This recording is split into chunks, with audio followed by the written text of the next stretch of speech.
Good day, listeners and viewers. Welcome to this edition of the Pure Sex Radio program. We're glad to have you with us. My name is Jonathan, and I'm super excited to finally actually have on our program Crystal Renaud Day. And so, Crystal, thank you so much for joining us today. Thank you for having me, Jonathan. It seems like a long time coming to finally be able to connect this way. Yeah, well, I feel like in many ways our ministries have kind of been going along on these parallel tracks. I mean, doing different things, but it's been kind of fun to watch your life and ministry from afar. I've actually known about you and your ministry for a while. We've actually been referring people to your ministry for a while. So it's been a long time coming to actually have you on the program so that our listeners can get kind of a firsthand listen to your life and what you're doing. So for our listeners who maybe have not heard your story or are not familiar with even how you got into this space of ministry of helping women dealing with sexual brokenness issues, can you give us a little bit of your background and then maybe a little bit of even the transformation that's occurred even in your ministry? Yeah, I'll try to keep it brief. My story really begins at the age of 10. And I am home alone after school, and I stumble into my brother's bathroom and find a magazine sitting on the counter. So that I've already aged myself by saying I found a magazine on the countertop. But Right. that is how I was exposed to pornography. And I say exposed because I should never have found it. It was not something safe for me to have found. So I didn't just find it. I was exposed to pornography by being there. And so at 10 years old, you don't have the greatest judgment and decision-making abilities. And so at 10 years old, I see this magazine sitting on this countertop and I'm thinking, what is this? How interesting, how intriguing. And so I decided to dive into it and begin to consume the pages. And inside that magazine was not just centerfolds, but this was an explicitly sexual magazine with sexual acts depicted on paper. And so it was overwhelming to the senses of a 10-year-old girl.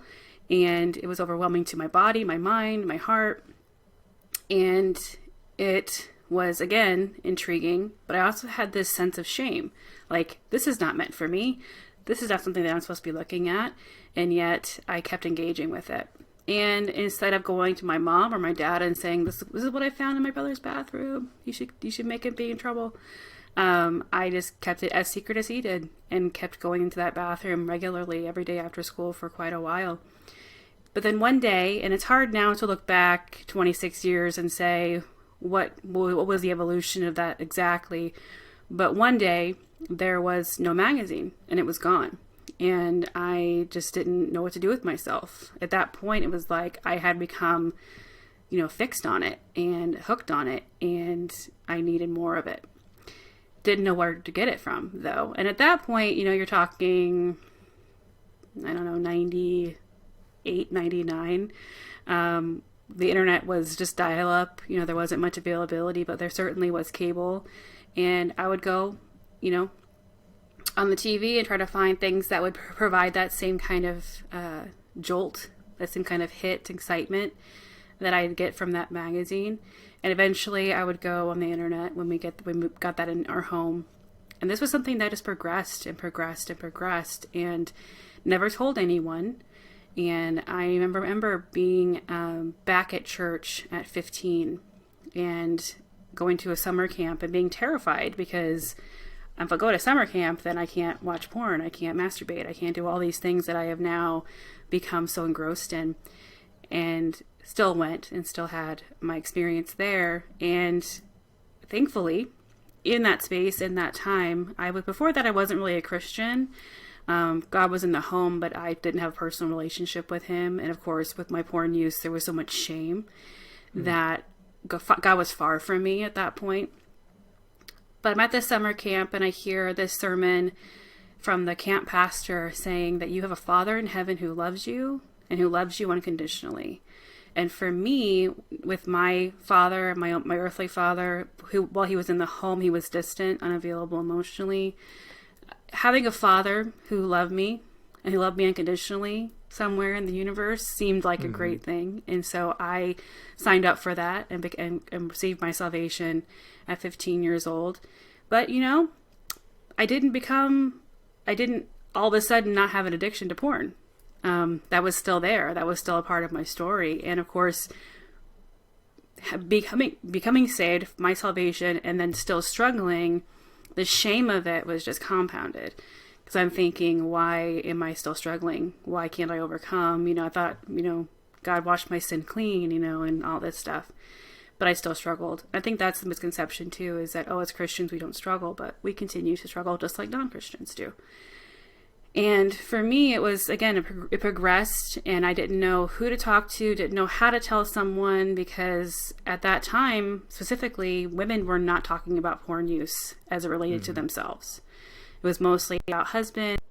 There was churches were talking to men about, men don't watch porn. And so the idea was, hey, I'm a woman, I struggle with pornography, I must be like weird, something's wrong with me.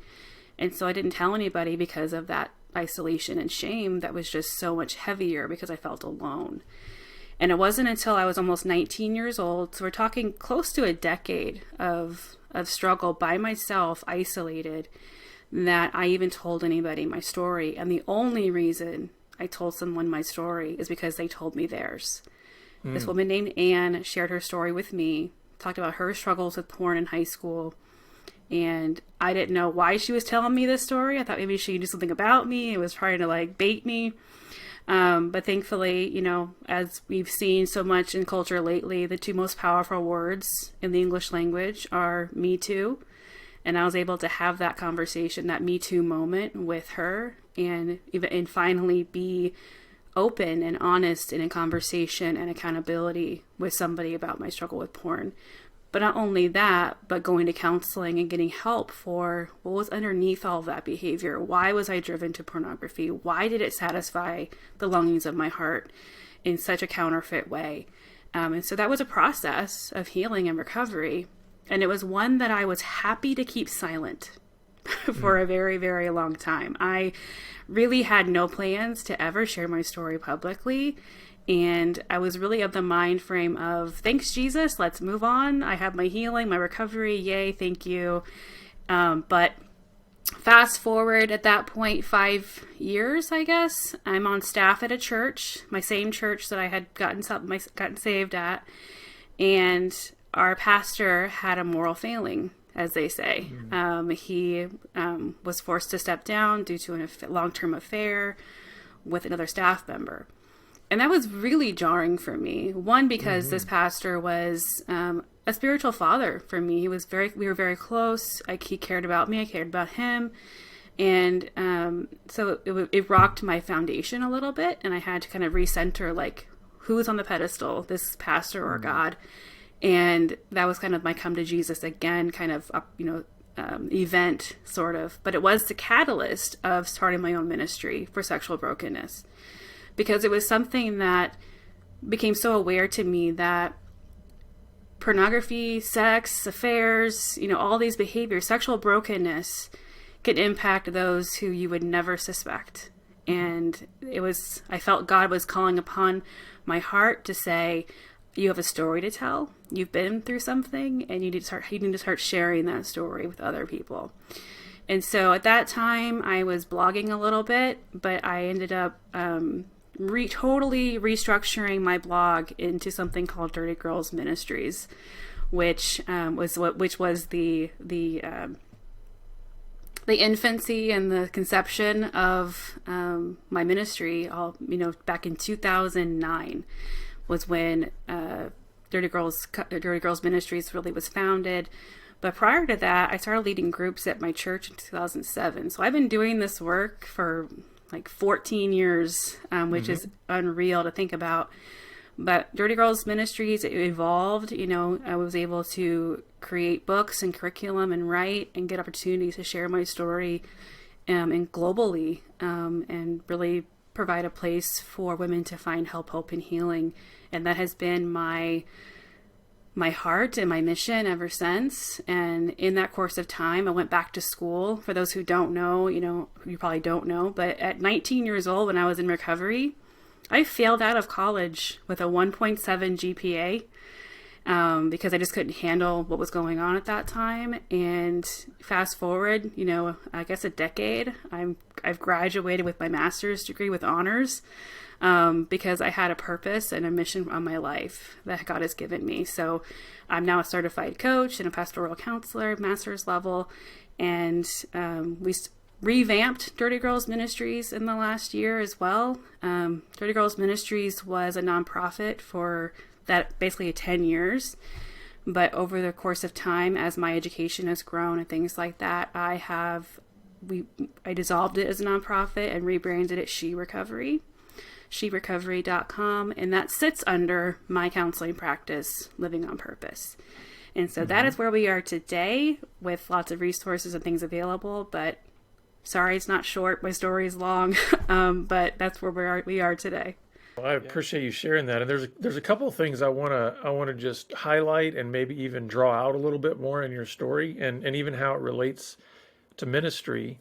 And two of those would be maybe one is, you talked about just that power of Me Too, right? Just how powerful it is that there is a space that people can come and say, Me Too. And you mentioned the lady in your life that went first, like the lady in your life that, how much did that influence when you really started feeling God's call on your life to take your story more into the place of helping others? How much did her willingness to go first influence you in your call to help other women? I think truthfully, and I haven't even thought about it that way before, I think truthfully it did influence it a great deal, because I think about women now who reach out to me or my organization for counseling or coaching, and they don't have that Me Too story. They don't have someone in their life who has told them their story and walking in freedom with them. And so I think for me, I've always wanted to be the one who went first, who told her story first. And that really actually was the heart of my first book, Dirty Girls Come Clean, was to say, let me be the first one to go. And then you can start to really acknowledge your story as well. And so, yeah, I think in a major way, it influenced my call and my mission and what God has had me do now. The other thing I wanted to ask is, you had a couple, I'm sure you had more than a couple, but a couple that you mentioned of kind of these moments of a crisis of faith. Like, hey, you come to Jesus, right? Or Jesus finds you, more accurately, right? Yeah. When you're 15, and then, hey, magically your porn struggle didn't go away. And then later, when you're actually working at a church, this spiritual father of yours, you find out about the secret going on. How did you navigate through those times of, these are moments where, hey, that can go right to the foundation of your trust in Jesus, in terms of, am I on the right path? Like, if we're told that Christ can make us whole and can actually transform our lives, I didn't see it in my own life at 15 immediately. And now I'm seeing somebody that was in a long-term deceptive, lifestyle. How did you navigate through that? And how do you help other women navigate through those very natural crisis of faith moments? One of my favorite things about being a pastoral counselor is the fact that I can help people through their faith crises. Because, the crisis of faith is a very real thing. We all experience hardship. We all experience crisis. We all have kind of catalytic events that either drive us towards God or drive us away from God. And so much of that comes down to your view of Him. And I think for me, that going back to 15 years old and that salvation moment of a Father in heaven who loved me and who loved me unconditionally, I think in my home, I felt like love was somewhat conditional. And so when I found, or God found me, Jesus found me, this idea that He would love me unconditionally in spite of my sin was part of what kept me going in that faith journey. I don't know, and I probably had some discipleship at that time that was, not talking about pornography because I wasn't honest about that, but that would talk about other sin issues and how we are not going to be perfect, and that the journey is not about perfection, but it's a process. And it's about pursual of Jesus, not perfection. And I think that carried over into when this pastor had was stepped down from leadership as well, because, I did see him as a spiritual father, somebody who I could go to and cared for me and was discipling me the way a father should. And yet he too failed me, or so it seemed. And it was one of those crises of faith. You have to separate, the earthly person from who God is and the perfection that he is, and that he is not going to fail you, and he is infathomable. And that's really what I had to work through. And I went to counseling at that time too. Our church offered free counseling during that time for the staff to kind of process through what was going on, which I'm very thankful for, because I did have to kind of process through those feelings of separating, a spiritual father from my true heavenly Father, and really come to terms again with the fact that there is a Father in heaven who loves me unconditionally. He's there for me. He will not fail me. And again, that's discipleship. That's relationship with God. And I think that's really what's most important, because sometimes our surface level relationship with God is shaky.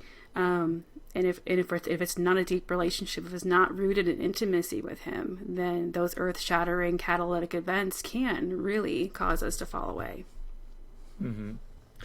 So I want to ask you another question too, kind of just about this timeline of your ministry, because you were single when you started Dirty Girl Ministries. Very extremely. You're not single anymore. So can you talk a little bit about how even just your own marriage, how did that influence ministry? How is that? What has that journey looked like in terms of either transforming or even reshaping some ways in which you have communicated? Because I look at it this way. I mean, I've been in this space of ministry for 18 years. When I look back at like the first couple of years of ministry that I was doing, I'm like, oh my goodness, I just have the hit the head moment and go, well, I didn't know what I was doing. And I mean, I was married. That didn't make any difference at all. I was like, I didn't know. So there's a maturing process. So you've been doing this for 14 years.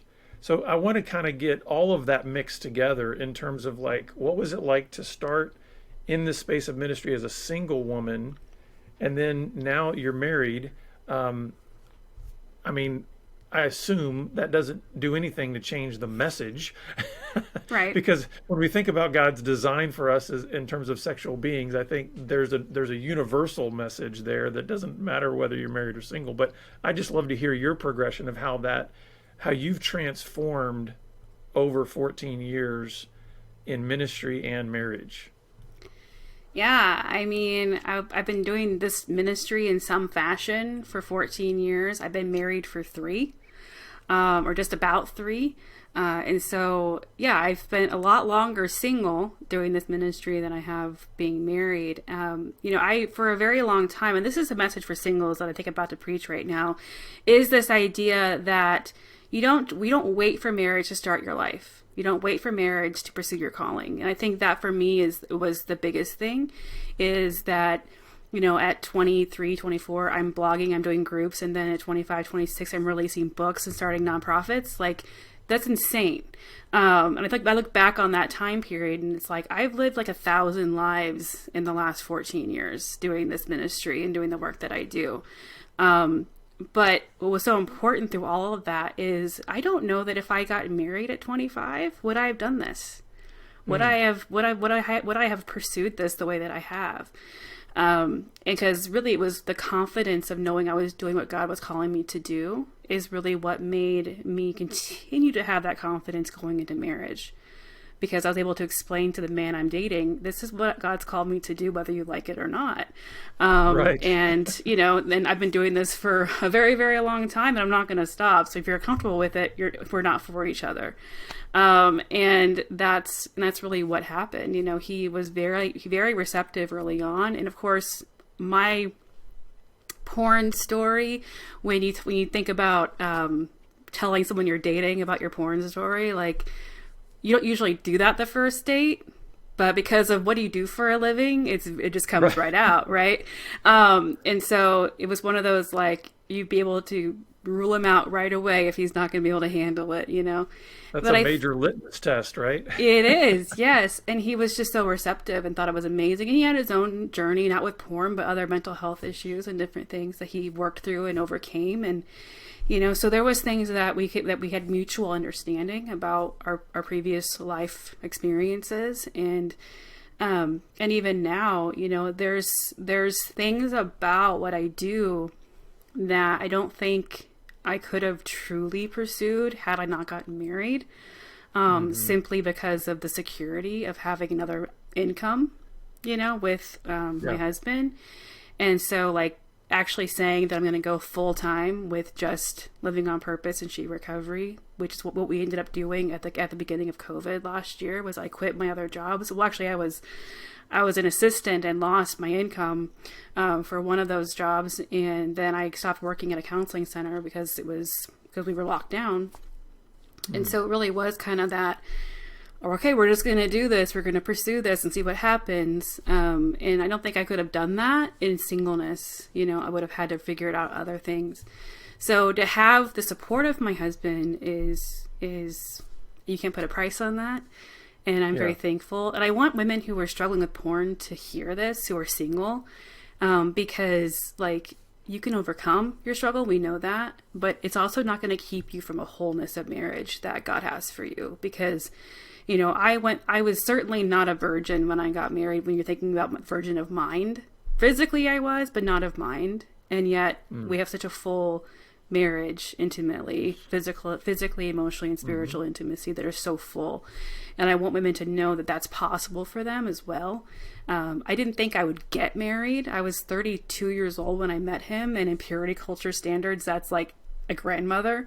And so I didn't think I would actually get married, and yet God surprised me again with, you know, that kind of event that would allow me to do what I do in a bigger way with a lot more freedom, actually. So Well, I love what you're saying, especially to single women, and because what I'm hearing you say is, listen, this pursuit of recovery is about a pursuit of relationship with Jesus.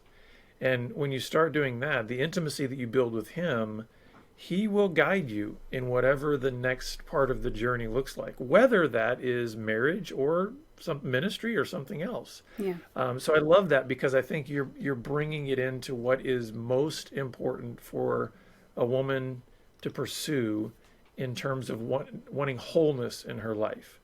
Now, with that in mind, I'd love for us to spend the last bit of time we have here, really kind of having you speak directly to the women in our audience, who maybe some of them have shared their story, but maybe some of them haven't, and they're just wanting to know, like, okay, Crystal, if I were to reach out to you, like, what can I expect? Like, what kind of environment am I being invited into? What would I be asked to do in order to actually start moving on this path of transformation? What would you say to the women out there that are on this journey or would like to get on this journey? yeah.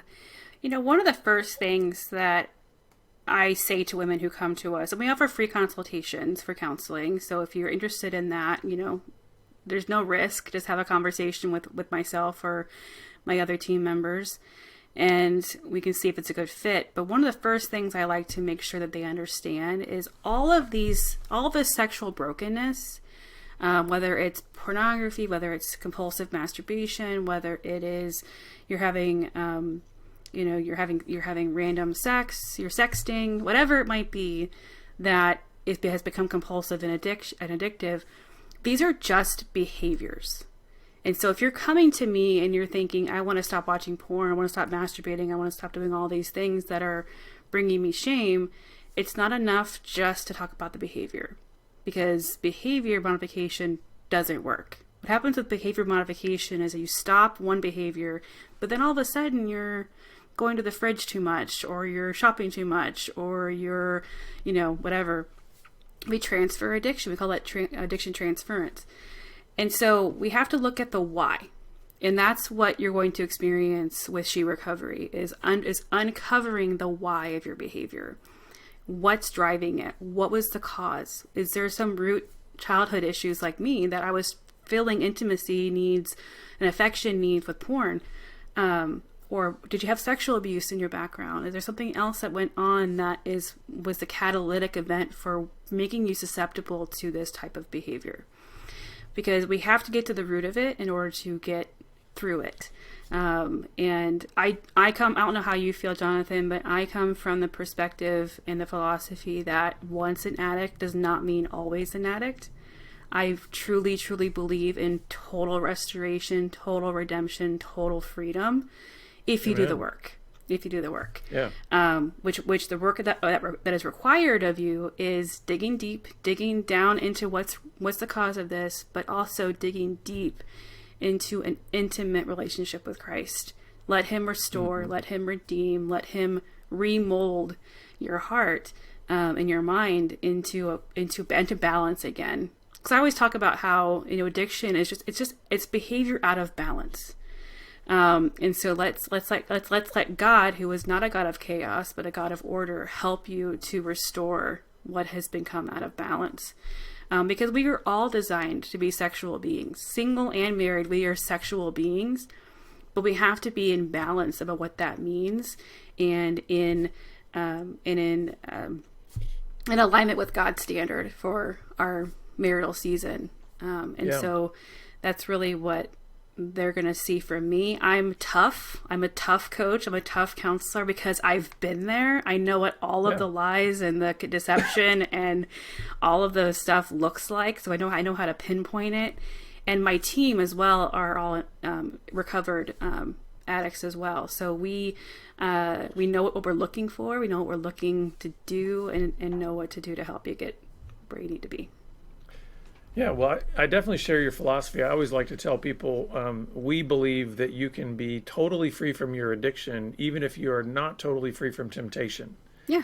So it's like we put those things in separate categories. It's like, I'm not going to Jesus promise was anybody, tempted. I mean, I'm Jesus not going had to promise temptation. anybody that I can take them on a journey where they're never going to be tempted again. Yeah. But I do believe the gospel says you can be totally free from the chains of any kind of addiction or any kind of stronghold. Yeah. So I think we're tracking on that. I did want to ask you a question before we let ladies know how they can get more information from you and kind of get connected with your ministry. When you talked about, hey, having been there and your team having been there, what are some of the key characteristics you look for or that you see in women who quote unquote eventually make it? In other words, the ones that really do break free. What are some of the key elements or key characteristics or even key behaviors that you see them engaging in that you say, this lady's on the right track, she's going to be okay? I always ask for a certain level of commitment at the beginning of a counseling journey with a client, because I do think it takes a certain amount of sessions, certain amount of time to really see, really get you to that place of like understanding what your root causes are, dealing with all of that stuff, processing that, learning to manage your emotions, learning to feel your emotions and not just escape. And I think the clients that do the best are the ones who commit to that, who are coming to sessions regularly. They're engaging in group. They're accepting accountability. They are allowing themselves to feel again. Because so much of addiction, recovery is about learning to feel again. Because so much of us, we don't want to feel the bad emotions, the negative emotions. But God created each and every one of them. And we are designed to experience them. And so the one who's really able to work that process, kind of work the program, so to speak, to face their emotions, work on discipleship, renewing their mind. The ones who are really committed to that process of coming to at least 6 or 7 sessions, they're the ones who are finding recovery and long-term recovery and doing very, very well. And it's important to say this too, that it's not some secret formula. Like, we're not saying, oh, give me 3 months and you'll be free, but it's about the commitment of like desiring change. Because there's a lot of women who come who think they're ready to face the things they need to face. And then once I start to touch on some things, they're not, and then I never see them again.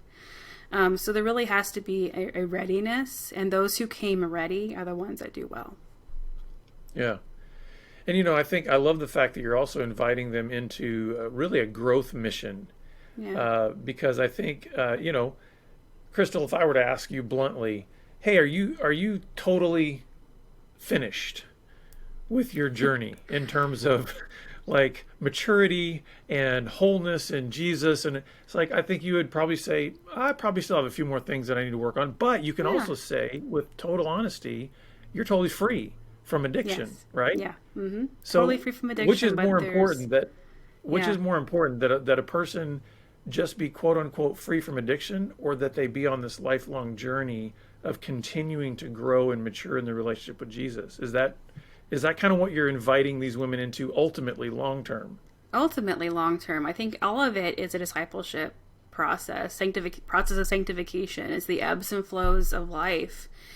And what is helpful for a lot of women too is you're constantly on this growth journey, but also you've learned tools along the way that when you're faced with another crisis moment or a catalytic event, you are not drawn towards your behavior again, your negative behaviors, your addictive behaviors, but you're drawn forward into the arms of Jesus or community, discipleship, and you're engaging relationally with people, and you're aware of your feelings, you're aware of your emotions.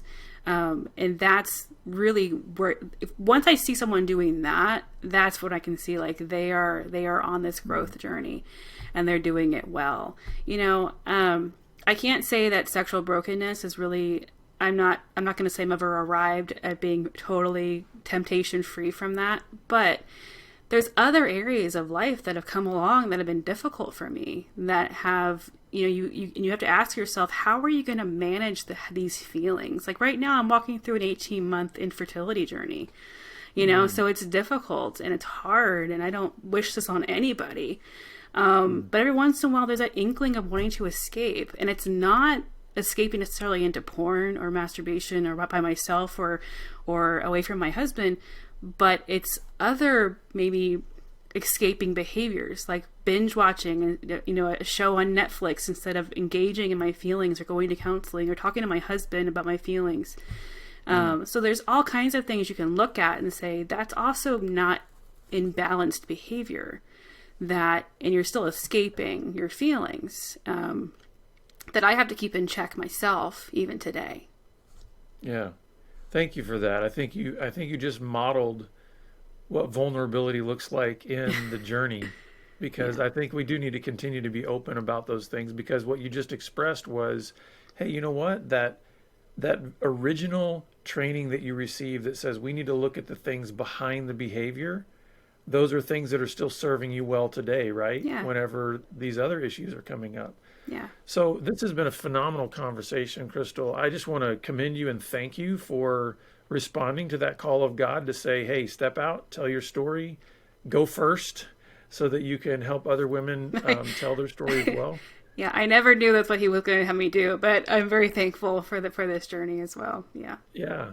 Well, we want to, where can the ladies that are listening, where can these women go to get more information from you and resources from your ministry? Yes, probably the easiest way. Everything we have is listed on sherecovery.com. So there you can find our virtual meetings. We have our online Facebook community, which is free. We have obviously links to our counseling and coaching resources, and then our new podcast as well is available, all on the sherecovery.com. Okay, well, we will definitely be sure to put that in our show notes and direct people. But Crystal, thanks again for being with us, and we're going to have to not wait another 14 years to have you back on the program. Thank you very much, Jonathan. It's been great to be with you. Yeah. Well, listeners, we're always glad that you're with us, and we look forward to seeing you back here again next time on the Pure Sex Radio program. Take care.